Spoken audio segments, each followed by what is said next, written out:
Today for our daily cancellation, we finally have a chance to cancel Jen Psaki. She has teetered close a few times, swerving precariously near the edge of being canceled, but now she's finally gone over the cliff, and she needed some help from Vogue magazine to get there. In an especially glowing and sycophantic profile of Psaki, one which would have induced nausea in me if not for my trusty relief band, the writer Lizzie Whittycomb, which is somehow the perfect name for a Vogue writer, Lizzie Whittycomb, tells us, quote, Obama world was famously harsh with the press. We'll take a side note right after one sentence. Yeah, we all remember the famously contentious relationship between Obama and the press. I mean, the same press that spent 2 weeks talking about Obama's tan suit while he was sending drones out to assassinate American citizens. Anyway, it says, Psaki recalls of the Obama people, they're my friends, and they're some of the most talented and best people I worked with in politics. But the culture was to yell at reporters, slam the phone down. After traveling with journalists for weeks on end, and in many cases bonding with them, Psaki realized that's never going to be comfortable to me. Instead, she developed a more personable rapport, charming her interlocutors with little jokes, asking about their hometowns and families. She's not a pushover, though. At one point, she tells me that she hates when people describe her as nice. She says, quote, it's like nails on a chalkboard, and it still happens. I was introduced to a foreign delegation in the hallway the other day as, this is Jen. You may have seen her do the briefing. She's a really nice person. I'm like, really? You can't think of a better description? The word is sexist and a little diminishing, but she says, it's also this desire to put people in a box. Yes, sometimes I'm friendly and joyful, and sometimes I'm tough, and sometimes I'm straightforward. Now, you have to appreciate how there's no attempt at an explanation here. It's simply asserted that the word nice, which is, last I checked, a compliment, is not only sexist, but diminishing. It's assumed that the reader will understand how and why this is the case, and no further details are required. Now, I admit that I may be a little out of my depth with this discussion because I have so little experience with being called nice. If I was called nice, I may actually take it as an insult, but only because I'd assume that the description was sarcastic. Like, oh, there's Matt. He's a real nice guy. Kind of like the one and only time in my life when I participated in singing the happy birthday song to someone. And afterwards, a person standing next to me turned and said, wow, great singing voice, Matt. And walked away laughing. While I ran and locked myself in the bathroom and wept for hours. The whole scene really ruined my son's birthday, but this is all beside the point. How can a word like nice be considered not only insulting, but sexist? I think there are two potential answers. Well, three. Because the first answer is just that everything is stupid and everyone is stupid and our culture is a cyclone of stupid, leveling everything in its path. But more specifically, here are two other points worth considering. First, as we've covered extensively on this show, in the words of Philip Reeve, we live in the age of psychological man. And all that matters in our age, indeed, the only true reality in our age, is how a person feels about themselves.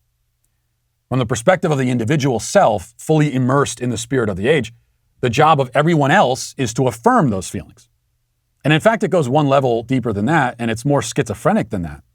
Because your job as an outsider in relation to me, it's not so much to affirm how I feel about myself, but to affirm how I want to feel about myself. After all, I might feel like an ugly lump of moldy lard, but I want to feel strong and brave and stunning and beautiful. Those are the feelings I'm trying to desperately to engender within myself. Your job is to somehow identify how I want to feel, which may or may not be how I actually feel, and affirm it as a reality. My self-actualization, to use the New Age jargon, is your project. By simply coming in contact with me, you have been thrust into my own internal drama, and you now play a central role whether you want to or not. How does this relate to Jen Psaki? Well, she wants to feel like a tough person, at least sometimes. If you encounter her in one of those moments where she wants to be, as she says, tough and straightforward, and you make the mistake of describing her in a way that conflicts with that desire, then you are attacking her, you're diminishing her. If it sounds like we're at a point where you simply can't describe another person or even refer to them without potentially causing devastating psychological harm, that's correct. I mean, that's where we're at. To say anything about another human being, even to refer to them in a neutral but grammatically correct way, is to potentially undermine the feelings they want to feel about themselves. And those feelings and desires can change by the minute, especially for women. No offense. Which makes the whole thing a minefield. The second point is the familiar irony that Jen Psaki is a feminist. And feminists hate men, but idolize them at the same time. I mean, what's wrong with being nice? Well, because Jen Psaki associates niceness with women and toughness with men. And she would rather be seen as having manly qualities because she has decided that manly qualities are superior.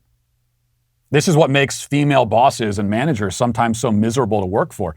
I mean, men can be real jerks too, of course, and bad bosses, but females in positions of authority are more likely to want to be seen as jerks.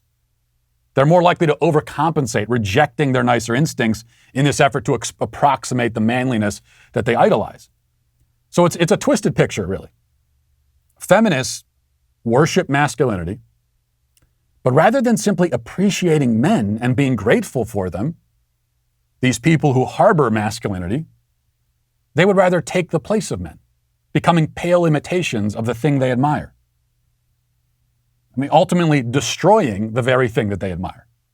And you see it on the other side too. You see men who worship femininity, but rather than appreciating women and being grateful for them, they try to literally transform into women and take their place. Once again, destroying the very thing that they idolize.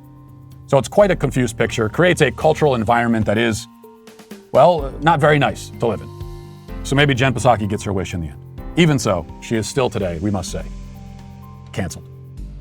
Listen, hit that subscribe button right now. Do it right now. I thank you for your compliance. It is somewhat appreciated.